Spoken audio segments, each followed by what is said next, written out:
11월 21일 화요일 새벽 예배를 하나님께 올려드리겠습니다. 오늘 본문은 욥기 16장 1절에서 17절 말씀인데요. 5절까지만 읽어드리겠습니다. 욥이 대답하여 이르되 이런 말은 내가 많이 들었나니 너희는 다 재난을 주는 위로자들이로구나. 헛된 말이 어찌 끝이 있으랴. 네가 무엇에 자극을 받아 이같이 대답하는가. 나도 너희처럼 말할 수 있나니 가령 너희 마음이 내 마음 자리에 있다 하자. 나도 그럴듯한 말로 너희를 치며 너희를 향하여 머리를 흔들 수 있느니라. 그래도 입으로 너희를 강하게 하며 입술의 위로로 너희의 근심을 풀었으리라. 오늘 본문을 통해서 우리 두 가지 얘기를 나눠보길 원하는데요. 먼저는 그리스도가 빠진 조언은 재난이다. 그리스도가 빠진 조언은 재난이다 라는 얘기를 나눠보고요. 또한 두 번째로는 그리스도 앞에서 하는 원망은 기도다. 그리스도 앞에서 원망은 기도다 라는 얘기를 나눠보기 원합니다. 먼저 그리스도가 빠진 조언은 재난이다 라는 부분을 한번 살펴보죠.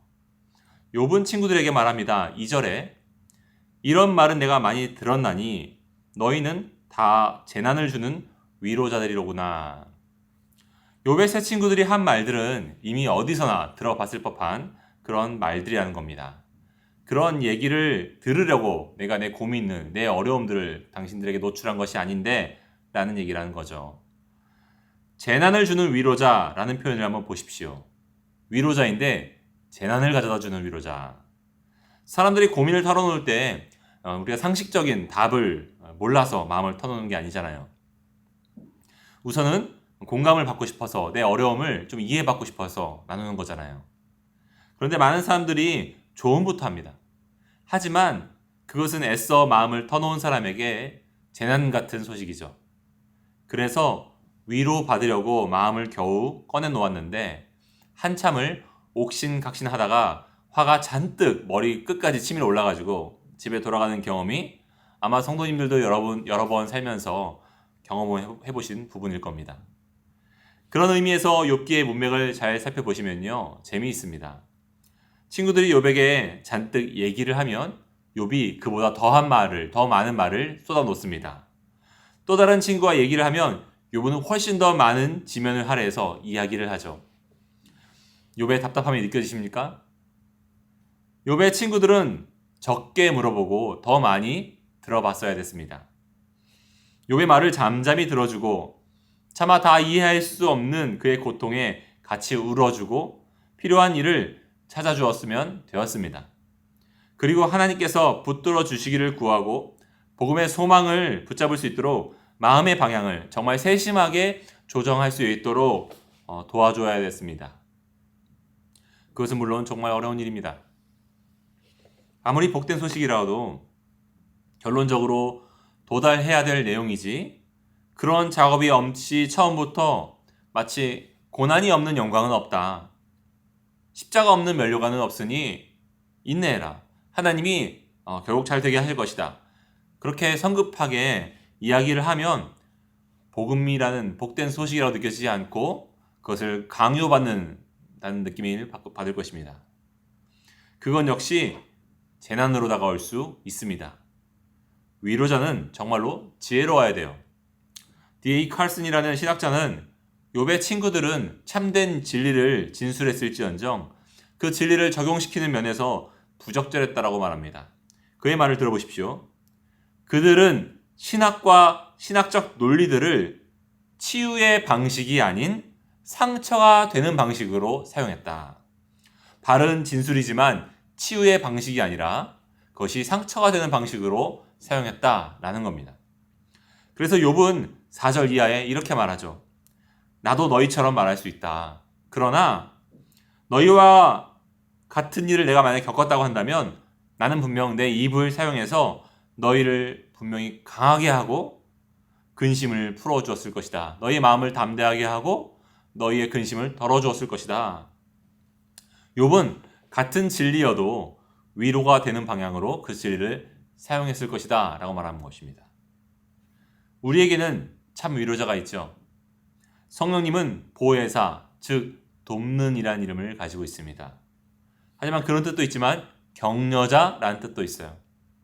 모든 신자들은 성령님이 그 안에 계시기 때문에 우리는 참 위로자가 될 수 있습니다. 대신 그분보다 앞서지 않아야 됩니다.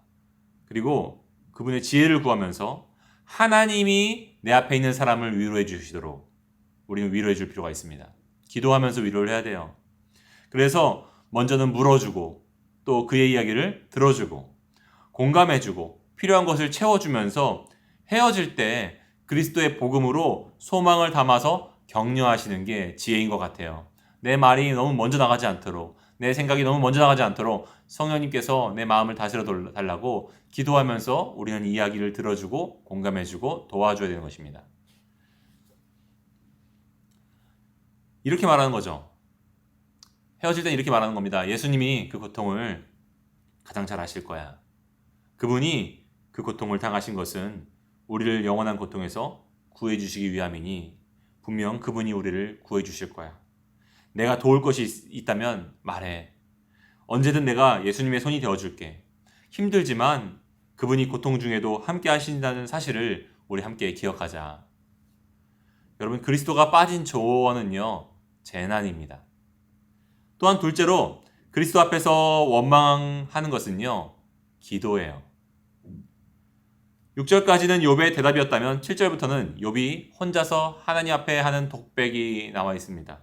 혼잣말이죠. 그는 하나님 앞에서 자기의 억울함도 얘기하고 결백도 주장합니다. 답답함도 호소합니다. 어떤 사람들은 욥이 불경건해 보인다라고, 욥이 얼마나 당당하면 저렇게 말하냐고 이야기할 것입니다. 흥미로운 것은요, 시편도 그런 내용들이 많다라는 거예요. 하나님 앞에서 원망하고 불평하고 분노하는 내용들이요. 심지어 원수를 하나님께서 죽여달라고 외치는 그런 기도들도 있습니다.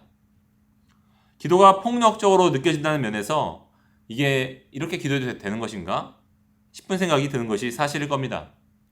그런데 시편의 결론들은요, 항상 거기서 끝나지 않습니다. 찬송으로 끝나요. 무슨 말이냐면요, 우리가 기도하다 보면 우리의 생각이 하나님 앞에서 우리의 마음이 답답함이 풀어지고 또 그분의 진리 안에서 우리의 마음이 다스려짐을 받으면서 우리의 기도가 바뀌기 시작한다는 거예요. 그 상황이 이해가 되고 용서할 사람을 용서하게 되고, 그래서 마침내 우리의 입술에서 찬양이 터져 나오고 감사가 터져 나오고, 그래서 기도는 원망으로 시작해도 기도가 길어지면 찬양으로 마칠 수 있다는 겁니다. 그래서 어떤 식으로든 기도하는 게 중요한 겁니다. 여러분, 만약에 욥이 하나님을 정말로 불신했다면요, 욥은 기도하지 않았을 거예요. 욥이 하나님 앞에서 자기의 원망을 털어놓고 답답함을 호소하고 있는 것은 욥이 아직 하나님을 신뢰하고 있다는 겁니다. 신뢰하고 있는데 뭔가 정리가 안 되고 이해가 안 된다. 그래서 털어놓는 거죠. 그러므로 그리스도 앞에서 절망하는 것은요, 기도예요. 욥기 마지막 장에 하나님도 욥의 친구들을 나무라셨던 이유 중 하나도 욥의 불평을 기도라고 들으셨기 때문입니다. 여러분, 어려움이 있으십니까? 답답함이 있으십니까? 하나님 앞에 나아가십시오. 하나님 앞에서 하십시오. 사람 앞에서 하면 불평이지만 하나님 앞에서 하면 그것이 기도입니다. 결론을 맺겠습니다. 여러분, 그리스도가 빠진 조언은요, 재난입니다.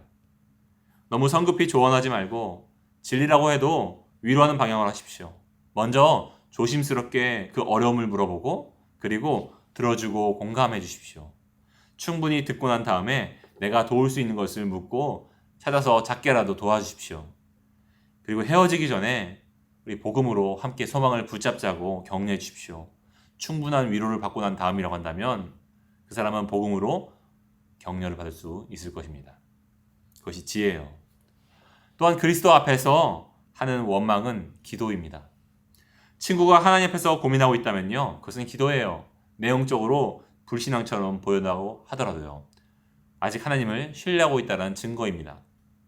그러므로 혹시 남편이라도, 혹시 곁에 있는 누구라도 하나님에 대해서 자꾸 오해하는 얘기를 하고 자꾸 불평을 이야기하고 한다면 그의 삶이 고통스러운데 하나님은 실존하는 것 같고, 하지만 그분 앞에서 내 삶이 설명이 안 되기 때문에 그런 것일 테니 그것이 기도라고 생각하십시오. 그리고 또 그를 위해서 함께 기도해야겠죠. 반면에 내가 난관 속에서 원망이 나오고 있다고 한다면요, 그것을 너무 꾹 참고 있지 마시고 하나님 앞에서 그것을 있는 그대로 털어놓아 보십시오. 하나님은 그런 우리의 안에 고통의 신음을 불평으로 들으지 않으십니다. 불신앙으로 듣지 않으시고요, 기도라고 생각하세요. 여러분, 기도하면요, 자연스럽게 하나님이 우리의 마음을 정리해 주실 것이고 어느 단계에서는 정화시켜 주실 것입니다. 기도는 마음의 찢기를 걸러내는 정화조예요. 끝으로 7절 이하의 독백을 주목할 필요가 있습니다. 욥은 10절에 과장된 표현을 사용하는데요. 무리들이 나를 향해서 입을 크게 벌리고 모욕하며 뺨을 치며 함께 나를 대적했다라고 말합니다. 아니, 아무도 그의 뺨을 직접 때리진 않았습니다. 근데 그는 그렇게 말하고 있거든요. 13절에 무기들이 사정없이 내 콩팥을 꿰뚫고 쓸개가 터져 땅에 흘러나오게 되었구나 라고 말한 것도 그가 겪은 일이 아니에요. 여러분, 우리는 실제보다 고통을 과장되게 이야기하고 설명하기 좋아하죠. 공감받고 싶으니까요. 남자들은 자기가 다녀온 군대가 가장 힘든 부대라고 말합니다. 공감받고 싶어서요. 그런데 이 모든 과정을 직접 겪으신 분이 있습니다. 그리스도는 많은 사람들에게 둘러싸여서 실제로 모욕을 들으셨죠. 얼굴에 침뱉음을 당하셨습니다. 사람들이 그의 눈을 가리고 그의 뺨을 돌려가면서 쳤습니다. 누가 너의 뺨을 때렸냐고, 마치면 네가 메시아라고 얘기했죠. 그분은 그 수모를 다 감당하셨어요. 뿐만 아니라 그분은 자기의 몸에 창과 칼이 들어와서 콩팥이 뚫리고 쓸개가 쏟아져 나온 것을 경험했습니다. 그분은 죽음의 그늘 근처가 아니라 죽음을 넘어서 살아 나오셨습니다. 그러므로 그분은 우리의 고통을 충분히 이해하실 수 있는 분입니다. 우리가 다 설명하지 않아도 그분은 우리의 고통을 그 이상으로 더 잘 공감하십니다. 그리고 우리를 그 영원한 고통에서 건져내실 수 있는 분입니다. 그분이 우리의 구원자시죠. 여러분, 고통 중에 계십니까? 그리스도께 나오십시오. 그리고 고통 중에 있는 곁에 있는 누군가가 있습니까? 그에게 그리스도를 전하십시오. 그리스도는 참된 위로자가 되어주십니다. 기도하시겠습니다.